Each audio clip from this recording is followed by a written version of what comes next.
40 আমি 33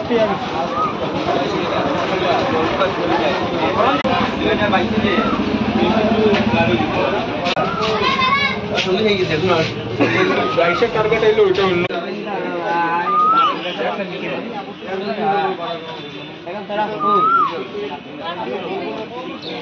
বকবক করেন কেন? তো এই জিনিসগুলো কিছু সিভিক সেন্সের দরকার, কিছুটা ইনফরমেটিভ ভিডিও পেতে গেলে একটু বকবক করতেই লাগে, নয়তো এইগুলো কিছু খুলসা হয় না। আমরা শিলচর শহরের মানুষ যদি সচেতন। কার্যত বরাক উপত্যকার বন্যা পরিস্থিতি বর্তমানে এক ভয়াবহ পরিস্থিতির দিকে যাচ্ছে। আজ সোমবার, এখন বিকেল প্রায় 5টা। এই মুহূর্তে আমাদের এই ওয়াটার রিসোর্স ডিপার্টমেন্টের কার্যালয়ে আমরা যেটা দেখলাম যে রিপোর্ট, 21.40 মিটারে জল পৌঁছে গেছে।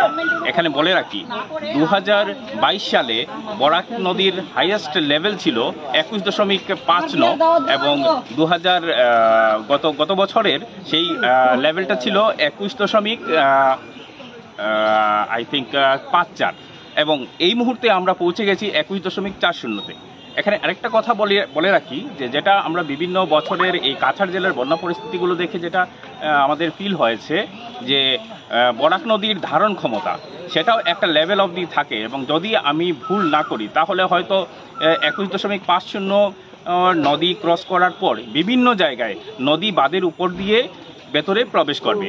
এবং এই মুহূর্তের যে পরিস্থিতি বা আইএমডির যেটা রিপোর্ট আমরা পাচ্ছি যে সমগ্র উত্তর পূর্বাঞ্চল জুড়ে বিভিন্ন স্থানে বৃষ্টি হচ্ছে এবং আমাদের এখানেও আকাশ, যদিও আজ তেমন একটা বৃষ্টি হয়নি, কিন্তু আকাশের অবস্থাটা খুব একটা ভালো না। তো সেটা আমাদের জন্য একটা অশনি সংকেত বলা যেতে পারে। যদিও এবার 2022 থেকে কিছুটা পার্থক্য আছে। এবার বিভিন্ন জায়গায় বাঁধ ভাগার এখনও পর্যন্ত কোনো খবর আমাদের কাছে এসে পৌঁছায়নি বা এমন কোনো সম্ভাবনাও আমরা দেখতে পাচ্ছি না। কিন্তু অবশ্যই আমাদের আজ রাতটা অন্তত সতর্ক থাকা খুবই প্রয়োজন, যেটা আমি অন্তত ব্যক্তিগতভাবে মনে করি। কারণ আজ রাত যেভাবে জল বাড়ছে 1 সেন্টিমিটার 2 সেন্টিমিটার করে পুরো দিনে, আজ রাত হয়তো নদী একইভাবে বাড়তে থাকলে 21.50 লেভেল ক্রস করবে এবং সেটা সত্যিই বরাক উপত্যকা বা কাছাড় জেলার জন্য একটা বিপদের সংকেত।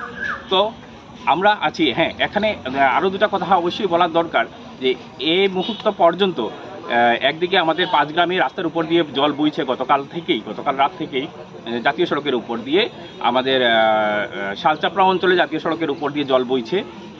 ধলাইতে অল্প আগে একটা খবর পেলাম যে জলাই মিজোরাম সীমান্ত অঞ্চল ফ্রেঞ্চনগর অঞ্চলে সেখানেও বন্যা, সেখানে মিজোরাম থেকে ভয়াবহ গতিতে জল এসে সেই অঞ্চলটাকে প্লাবিত করেছে। এক কথায় বলা যায় কাছাড় জেলার বিভিন্ন প্রত্যন্ত অঞ্চল এই মুহূর্তে বন্যায় কবলিত এবং যেটা আমাদের কাছে তথ্য, সেই তথ্য মতো প্রায় 1 লক্ষেরও অধিক লোক বন্যায় কবলিত, বন্যা পীড়িত। এর মধ্যে বহু ত্রাণ শিবিরে লোক আশ্রয় নিয়েছেন। গতকাল উদারবন্দের বিস্তীর্ণ অঞ্চল জলে প্লাবিত হয়েছিল। আজও বিভিন্ন নতুন নতুন জায়গা প্লাবিত হচ্ছে। সোনাবেরিঘাট অঞ্চলে একটা রিপোর্ট এসেছে যে বিভিন্ন জায়গাতে জল রাস্তা টপকে ভিতরে প্রবেশ করছে। তো সেই সমস্ত পরিস্থিতিগুলোর দিকে যদি আমরা নজর রাখি তাহলে অবশ্যই বলা যায় যে কাছাড়ের বন্যা পরিস্থিতি সত্যিই ভয়াবহ রূপ নিতে চলেছে এবং শিলচর শহরের জন্য এটা একটা চিন্তনীয় ব্যাপার। যদি আজ রাত অবধি যদি নদী 21.50 এই লেভেল ক্রস করে তাহলে আগামীকাল হয়তো শিলচর শহরেরও বিভিন্ন অঞ্চলে জল প্রবেশ করতে পারে। সেজন্য আমাদের অবশ্যই সতর্ক থাকতে হবে। ধন্যবাদ।